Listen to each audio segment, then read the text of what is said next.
I want to move. I want to sell my house and get as far away as possible. But there's a problem. The company I work for doesn't have an office in Arizona. That means I have two choices: quit my job and try to find new work in Arizona after selling my house, or stay put and hope my parents never come looking for me. Lately, I've been seriously considering job hunting because I don't ever want my parents to find me again. If it turns out that moving isn't an option, then I'll stay, but I'll make sure my house is secure. If I decide to sell my house quickly, there's no real point in installing more cameras. However, if I end up staying for a few more months, I'll go ahead and set up security cameras both inside and outside. A lot of people have given me great advice on which ones to buy and the best places to install them. I don't think my parents will ever try anything like this again, but I don't trust them.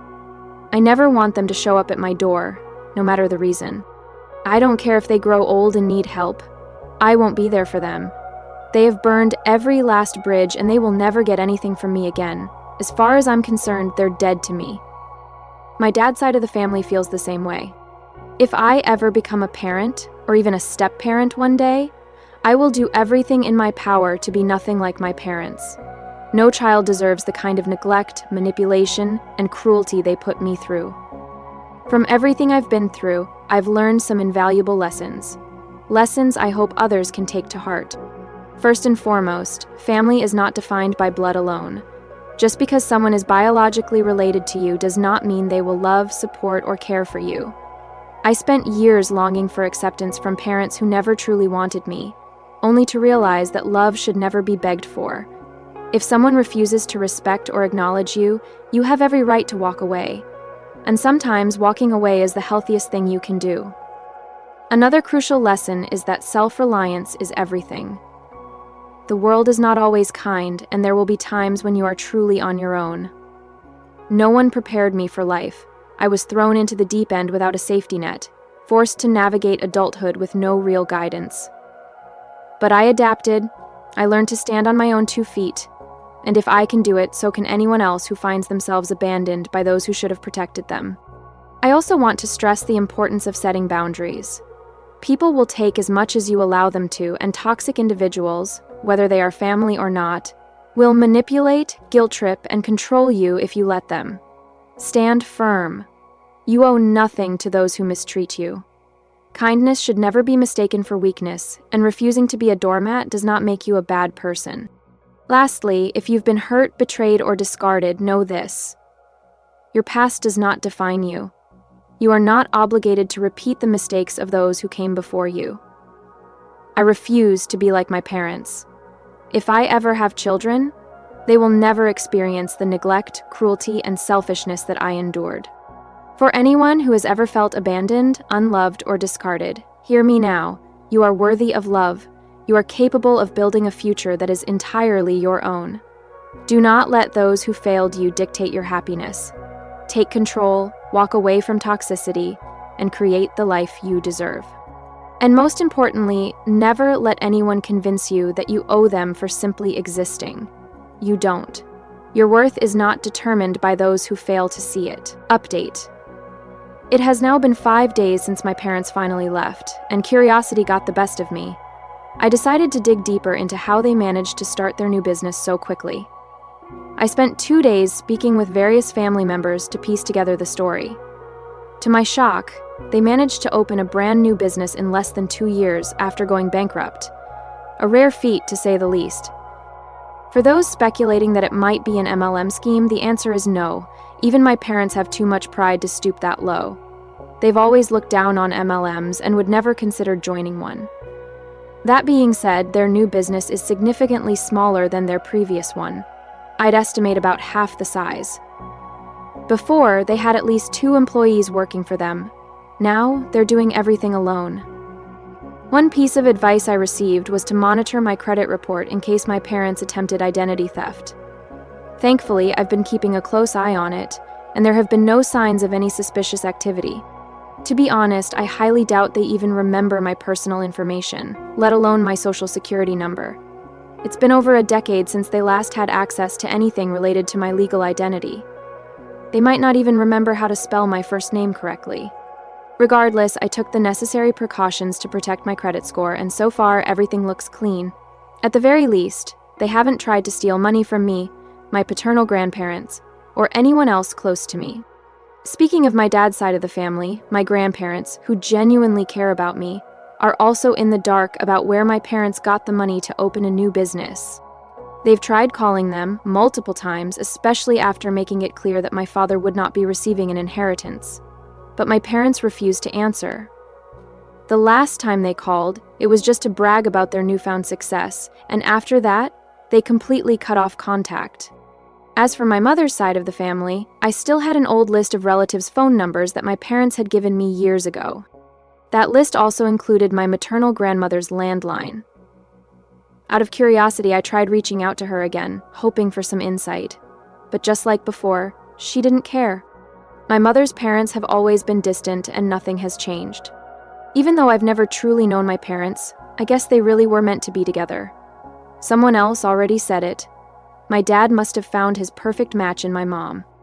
I recently managed to reconnect with my maternal grandmother. It turns out she had been separated from her husband for a long time, and my maternal grandfather had passed away 7 months ago. I had no idea. Not only did his passing go unmentioned, but it also came with an unexpected revelation. He had left my mother a significant inheritance. That's where they got the money to restart their business. People spoke about my maternal grandmother as if she were proud of them, but when I spoke to her, she didn't seem all that interested in talking about much else. It's also likely why my parents reached out to my paternal grandparents to brag about how well they were doing. They weren't looking to mend any bridges, especially since my grandparents had cut them off long ago. But honestly, I don't care, and neither do my good grandparents on my dad's side. Everyone who still speaks to my parents has told them in no uncertain terms to go kick rocks. No one wants anything to do with them anymore. I'm not the only one whose parents have burned every bridge. My mom's side of the family is a mess. Divorces, drinking problems, and people who can barely stand each other but pretend to get along. Meanwhile, my dad's side consists of what I'd call normal, decent people. My father, however, has ruined so many relationships that even his own family has given up on him. My paternal grandparents were once thrilled to be a part of my life when I was born, but for some reason, my parents deliberately kept me away from them. I never understood why. Maybe they didn't want to be judged for how they raised me, maybe they just didn't care. Either way, I would have had a much better childhood if they had sent me to live with my grandparents or even to a private school.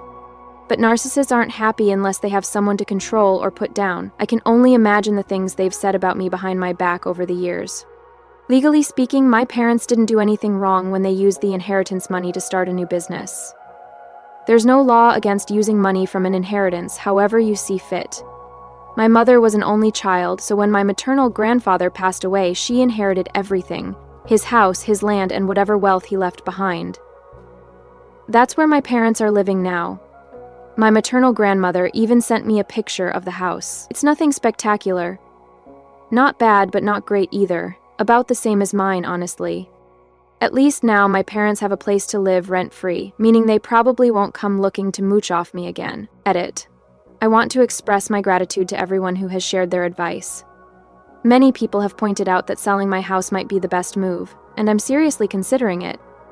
My grandparents even agreed it would be a good idea for me to relocate closer to them. If I do decide to sell, my parents and anyone who knows me here would have no clue where I went. That thought is starting to feel more and more appealing.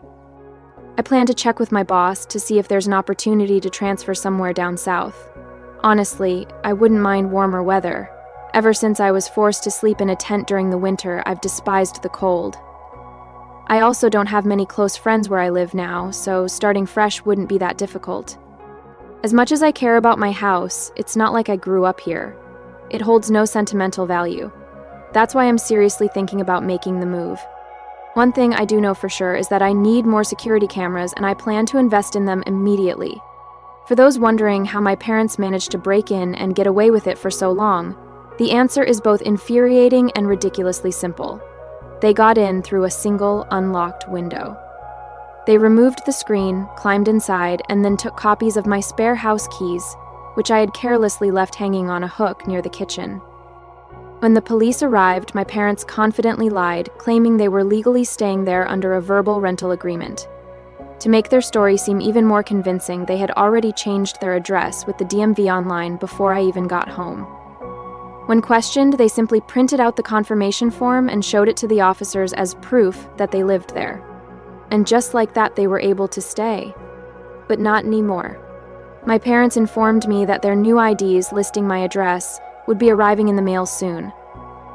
The police simply looked irritated and brushed it off, telling me that this was a family dispute and that I should go through the legal system to have them removed, just like any other eviction case.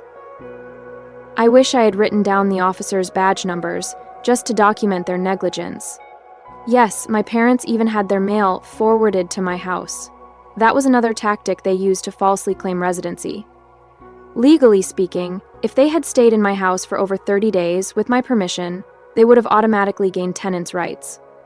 However, they only managed to stay because they lied, claiming I had allowed them to move in. They used every manipulative trick imaginable to convince the police, and because there was no clear evidence proving exactly how long they had been there, law enforcement couldn't make a solid determination. As a result, my only option was to take them to court and have them formally evicted. One small win for me was that I never gave my parents access to my Wi-Fi while they were squatting in my home. I refused to let them use it, although they still managed to get online by using their phones as mobile hotspots. To those suggesting I should write negative reviews about them or expose their past, I don't see the point. I've decided to move on and forget about them. However, if it turns out that they lied to establish their new business, I'll be watching with popcorn in hand. If and when that deception unravels, they're going to need a lot of help to clean up the mess. For those who doubt the validity of squatters' rights, let me clarify. In the US, if someone occupies your property for more than 30 days with your permission, they can legally be considered tenants and gain certain rights. This means that you must go through the formal eviction process to remove them. Even if someone moves in without explicit permission, there are still legal loopholes that can make the process difficult. In my case, my parents lied about how long they had been living in my house and falsely claimed they had my consent, which is why it took a grueling 5 months to finally get them out. They had tried to take everything from me, my home, my stability, my peace of mind. But they didn't deserve anything from me. With a sneer, I called them narcissistic liars and told them to handle their own problems from now on. They needed to understand that if they didn't leave my house in 30 days, I wouldn't hesitate to call the cops again. My father was furious. I could see the anger building in his face, and for a moment I thought he was going to lash out. But before he could say or do anything, my mother grabbed his shoulder and shook her head. Defeated, he cast one last glare at me before turning and walking away. Even though they had been given 30 days, the final month was nothing short of a nightmare. Some days they tried to guilt-trip me into letting them stay. Other days they completely ignored me, acting like I didn't exist. Every single day, I marked the calendar in the living room with a bold red pen, circling the exact day they had to be out. I'll never forget that date. March 2nd? When that day finally came, they had no choice but to pack their things and leave for good. They were so certain they could manipulate me into letting them stay that they hadn't even bothered to look for an apartment until the court eviction was finalized. My mother spent weeks frantically searching, and in the end, they had to settle for a run-down studio apartment in the next city over. It was ironic, really. When I had been kicked out at 18, I was forced into a terrible living situation with no options. Now, they were experiencing the exact same fate. I took my mother to see the apartment once just out of curiosity. It was awful. The walls and carpet were a sickly shade of baby barf green, and the only window faced a dull brick wall. The kitchen was practically non-existent. The stove was the smallest I had ever seen, and there was no dishwasher. The bathroom was just as bad, with an ancient toilet that looked like it needed to be replaced years ago. To top it all off, the apartment complex was anything but peaceful. The walls were paper thin, and as we stood inside, we could hear 2 people next door screaming at each other in the middle of a heated argument. My mother tried to act pitiful, hoping I would feel sorry for her. But I didn't. She and my father had spent years treating me like I was disposable. Now, they were getting a taste of what it felt like to be cast aside with no one to turn to. And I felt nothing but satisfaction. My mother kept giving me looks, dropping hints that I should feel guilty for making them live in such a terrible place. But I acted oblivious, pretending not to notice until she finally stopped. They signed the lease without hesitation and spent the weekend moving in the few possessions they had left. Then, as if they hadn't already taken enough, they asked if they could have the queen-sized bed, dresser, and flat-screen TV from my guest room, the very room they had occupied for 5 months. I refused. I had reached my limit. I told them it was time to go because I no longer wanted them in my house. Their expressions were filled with disbelief, as if I were casting out 2 helpless, sickly people who had nowhere else to turn. But I knew better. As soon as they were officially out for good, I wasted no time changing the locks on every exterior door. They had spent their last night in my guest room, and all of their belongings were already moved into their new apartment. As they climbed into their van, they saw me begin removing the old front door lock. We didn't exchange a single word. They just stood there watching, silently observing as I installed the new doorknob. Only after I had finished did they finally drive away. When their van disappeared down the road, I let out a deep sigh of relief. I thought I was finally free of them. They were no longer my concern, and they could do whatever they pleased, preferably as far away from me as possible. But of course, they weren't done yet. Not long after, my relatives informed me that my parents had called them to brag. Apparently, they had opened a new business in the same state, nearly identical to their old one. They were well on their way to rebuilding their former success, back to making tons of money and belittling everyone around them, just like before. Out of curiosity, I searched for their business online, and to my frustration, it seemed to be thriving. They had plenty of positive reviews, and from the looks of it, they were doing just fine. Seeing that made my blood boil. After everything, after squatting in my house for months, mooching off me and pretending they were struggling, they had managed to land on their feet without so much as a scratch.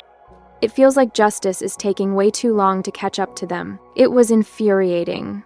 These were the same people who had thrown me out into the world with no life experience 10 years ago, and now they were trying to lay claim to my home. We argued, but they refused to leave. Desperate, I locked myself in my bedroom and called the police. When the officers arrived, my parents blatantly lied. They told the police they had been living in the house long enough to establish residency. Unfortunately, I had no security cameras to prove otherwise, and none of my neighbors had footage either. My parents invoked squatters' rights, turning it into a case of my word against theirs. To make matters worse, they told the police that they had a verbal lease agreement with me and that I was trying to evict them unfairly. My mother even broke down in tears, playing the victim. The officers dismissed it as a family dispute and told me I would have to take the matter to court if I wanted them out. Due to the pandemic, court proceedings were delayed indefinitely, making it impossible to get a quick resolution. Meanwhile, my parents were living in my house rent-free, taunting me at every opportunity. They told me their business had collapsed and they had been forced to sell nearly everything they owned to pay off their debts. All they had left was their van and a few personal belongings. In other words, they had nowhere else to go, and they expected to live in my home without contributing. Ironically, they both managed to find new jobs almost immediately. My father started working as a delivery driver, while my mother took a job in sales. They were earning money, yet the only thing they offered to pay for was the water and power bill, handing me a measly $100 each month and expecting me to be grateful. Whenever I brought up rent, they turned the tables on me, claiming that I owed them for the 18 years they had spent raising me. They said they weren't even asking me to repay them for that, so I should stop demanding rent from them.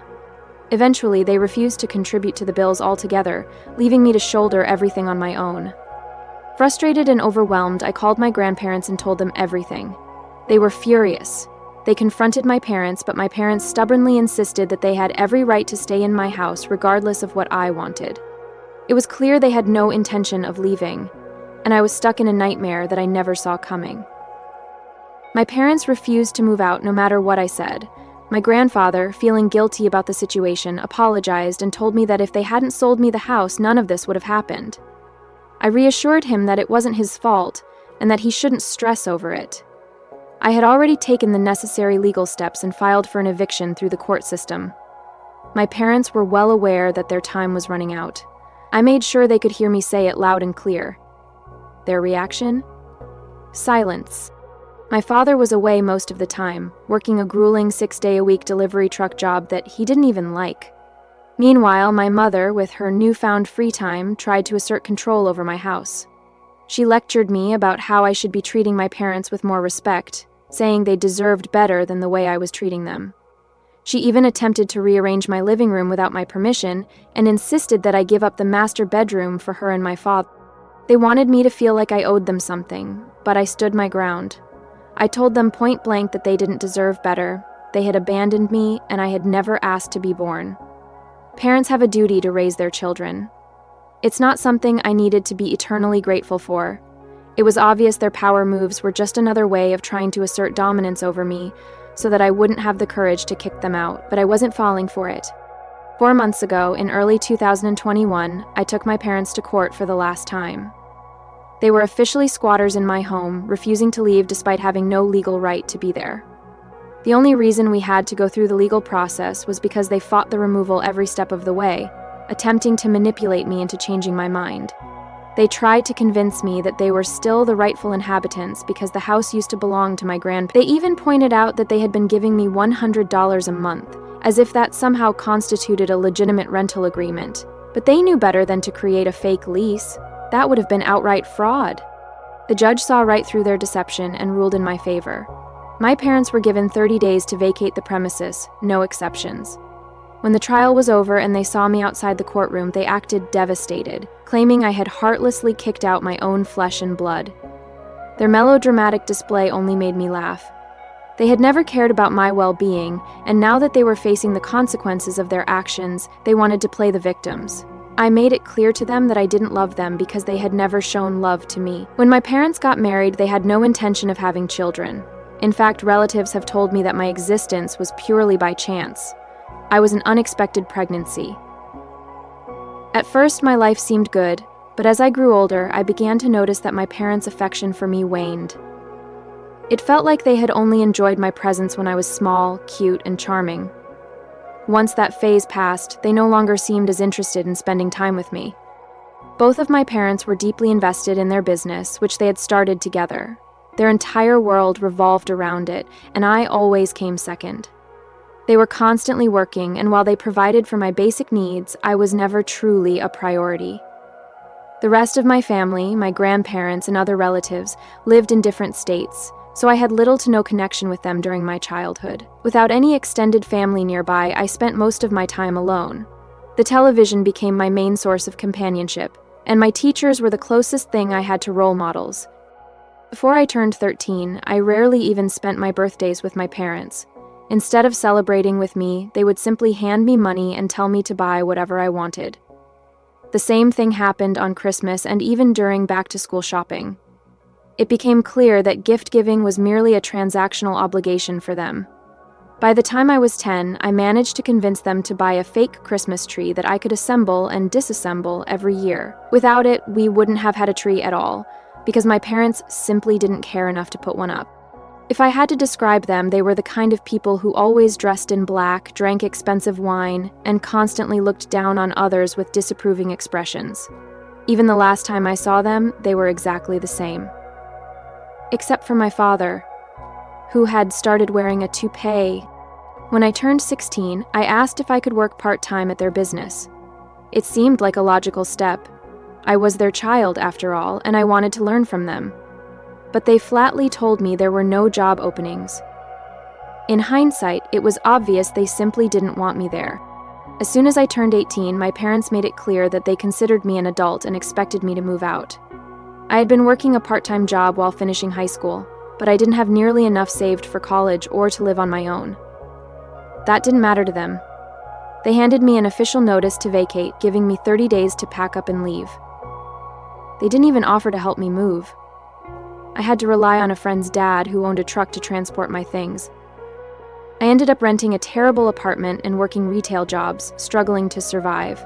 I had no real life skills, no financial safety net, and no time for college. After just a few months, I lost my job because my boss had a personal vendetta against me. He constantly gave me bad performance reviews over the pettiest things I can't even remember now. But I wasn't the only one. Several of my coworkers and I reported him to corporate, and after an investigation, he was fired. Rumors swirled about his misconduct, with some people claiming he had been stealing cigarettes. Though corporate wouldn't rehire me, they at least changed my records to reflect that I had been laid off rather than fired.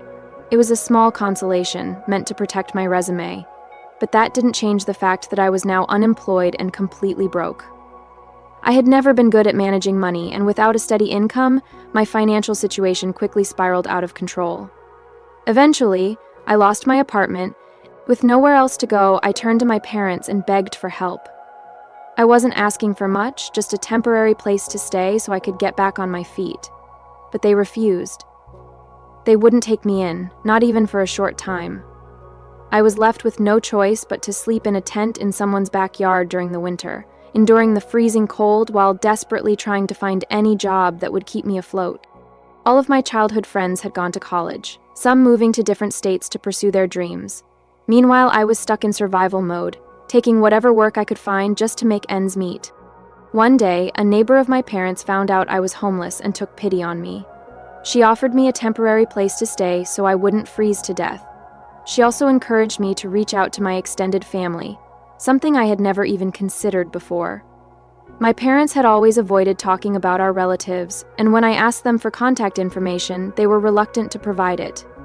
Maybe they were afraid of being judged for how they had abandoned their own child. But after enough persistence, they finally gave in. They handed me a list of ways to get in touch with my estranged family members, and then told me, in no uncertain terms, never to contact them again. When I finally reached out to my dad's side of the family, they were absolutely shocked and thrilled to hear from me. They hadn't seen me since I was a baby.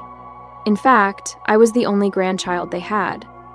When my grandparents learned what had happened, they immediately took action. They bought me a plane ticket and flew me out to live with them without hesitation. Despite being invited, my parents didn't even bother to pick me up at the airport. For nearly 10 years, I had no contact with them at all. My grandparents were furious at the way my parents had treated me. They formally disowned them, cutting them out of their wills entirely. To this day, people who know my parents say they haven't changed a bit. They're still the same cold, distant, and self-absorbed individuals they always were. And honestly, I don't think they ever will. My parents always said it didn't matter what my grandparents thought because they were rich and didn't need anything from them. But they couldn't have been more wrong. By the time I was just a year old, I had already started saving money to attend community college. With my grandfather's help, I was able to land a good job, which eventually allowed me to earn an associate's degree. As time passed, my grandparents decided to retire in Arizona. The cold winters were taking a toll on my grandmother's health, and she needed to move somewhere warmer. Though it saddened me to see them go, they offered me their house at just a third of its actual value, making it affordable for me to buy. In a few years, I will have fully paid it off. My job requires me to be on the road frequently, meaning I sometimes don't come home for weeks at a time. This doesn't bother me, though. I don't have pets, a partner, or anything tying me down. I don't have time for those things right now, but I plan to make time once I get everything in my life in order. I don't want to be single forever. Then, in late 2020, I returned home after being away for more than 2 weeks, and was shocked to find a large white van parked in my yard, one that I didn't recognize. Initially, I was about to call the police, but then I noticed the van had my parents' business logo on the side. A sinking feeling of dread washed over me. My parents were there. Somehow they had gotten inside my house and were now living there, acting as if everything was normal. When I walked in, they greeted me as if we were long-lost friends, completely ignoring the fact that they had abandoned me years ago. When I told them to leave, they refused, claiming that it was still Grandma and Grandpa's house.